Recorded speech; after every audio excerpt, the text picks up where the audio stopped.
பூமியில் சுவாசத்தை உருவாக்கின நம்முடைய தேவனாகிய கர்த்தருக்கு ஸ்தோத்திரம். எரேமியா தீர்க்கதரிசியின் புஸ்தகம் 27ஆம் அதிகாரம். யோசியாவின் குமாரனும் யூதாவின் ராஜாவுமாகிய யோயாக்கீமுடைய ராஜ்ய பாரத்தின் துவக்கத்திலே கர்த்தரால் எரேமியாவுக்கு உண்டான வார்த்தை.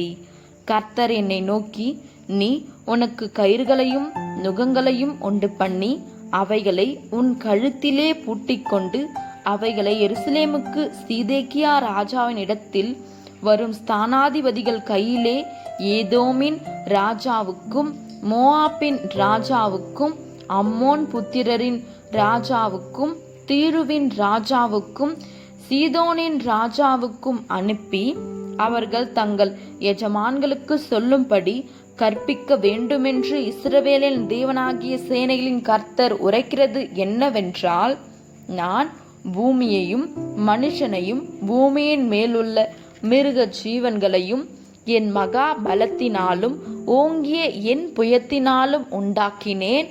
எனக்கு இஷ்டமானவனுக்கு அதை கொடுக்கிறேன். இப்பொழுதும் நான் இந்த தேசங்களை எல்லாம் என் ஊழியக்காரனாகிய நெபுகாத் நேச்சர் என்கிற பாபிலோன் ராஜாவின் கையிலே கொடுத்தேன். அவனுக்கு ஊழியம் செய்யும்படி வெளியின் மிருக ஜீவன்களையும் கொடுத்தேன். அவனுடைய தேசத்துக்கு காலம் வருகிற வரையில் சகல ஜாதிகளும் அவனையும் அவனுடைய புத்திர பௌத்திரரையும் சேவிப்பார்கள். அதன் பின்பு அநேகம் ஜாதிகளும் பெரிய ராஜாக்களும் அவனை அடிமை கொள்வார்கள். எந்த ஜாதியாவது எந்த ராஜ்யமாவது பாபிலோன் ராஜாவாகிய நெபுகாத் நேச்சர் என்பவனை சேவியாமலும் தன் கழுத்தை பாபிலோன் ராஜாவின் நுகத்துக்கு கீழ்ப்படுத்தாமலும் போனால் அந்த ஜாதியை நான் அவன் கையாலே நிர்மூலமாக்கும் அளவும் பட்டயத்தாலும் பஞ்சத்தாலும் கொள்ளை நோயாலும் தண்டிப்பேன் என்று கர்த்தர் சொல்லுகிறார்.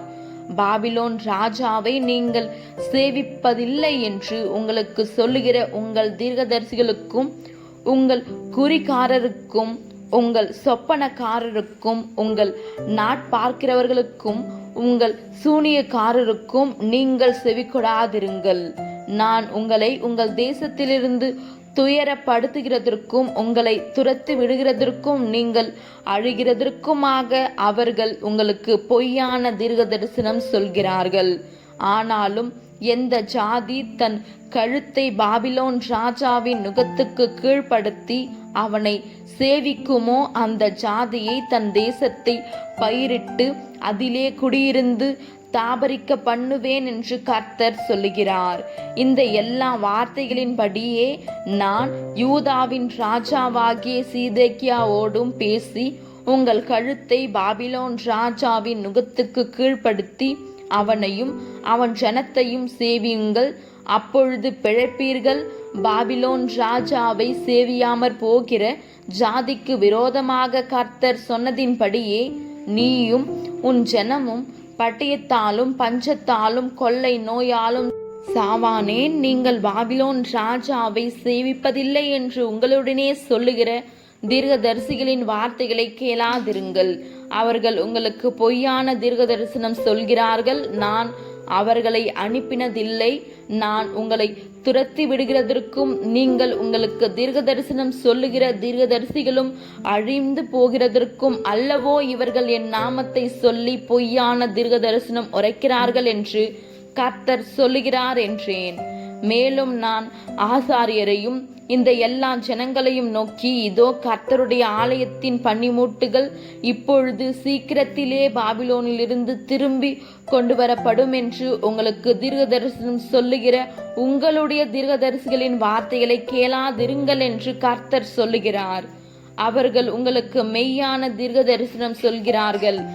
அவர்களுக்கு செவி கொடாதிருங்கள். பாபிலோன் ராஜாவை சேவியுங்கள், அப்பொழுது பிழைப்பீர்கள். இந்த நகரம் பாழாய் போக வேண்டியதென்ன? அல்லது அவர்கள் தீர்க்கதரிசிகளாயிருந்து அவர்களிடத்திலே கர்த்தருடைய வார்த்தை இருந்தால் கர்த்தருடைய ஆலயத்திலும் யூதா ராஜாவின் அரமனையிலும் எருசலேமிலும் மீதியான பனிமூட்டுகள் பாபிலோனுக்கு போகாதபடிக்கு அவர்கள் சேனைகளின் கர்த்தரை நோக்கி மன்றாடட்டுமே. பாபிலோன் ராஜாவாகிய நெபுகாத் நேச்சர் யோயாக்கிம் குமாரனாகிய ஏகோனியா என்னும் யூதாவின் ராஜாவையும் யூதாவிலும் எருசலேமிலும் இருந்த பெரியோர் அனைவரையும் எருசலேமிலிருந்து பாபிலோனுக்கு சிறைப்பிடித்து கொண்டு போகையில் எடுக்காமல் விட்ட சகல தூண்களையும் கடல் தொட்டிகளையும் ஆதாரங்களையும் இந்த நகரத்தில் மீதியான மற்ற பனிமுட்டுகளையும் குறித்து சேனைகளின் கர்த்தர் சொல்லுகிறது என்னவென்றால், கர்த்தருடைய ஆலயத்திலும் யூதா ராஜாவின் அரண்மனையிலும் எருசலேமிலும் மீதியான அந்த பனிமுட்டுகள் பாபிலோனுக்கு கொண்டு போகப்படும் என்று இஸ்ரவேலின் தேவனாகிய சேனைகளின் கர்த்தர் சொல்லுகிறார். நான் அவைகளை விசாரிக்கும் நாள் வரைக்கும் அவைகள் அங்கே இருக்கும், பின்பு அவைகளை திரும்ப இந்த ஸ்தலத்திற்கு கொண்டு வர பண்ணுவேன் என்று கர்த்தர் சொல்லுகிறார் என்றேன். ஆமேன். இந்த வசனங்களை கேட்டுக்கொண்டிருந்த உங்கள் யாவரையும் நம்முடைய தேவனாகிய கர்த்தர் ஆசீர்வதிப்பாராக. ஆமேன்.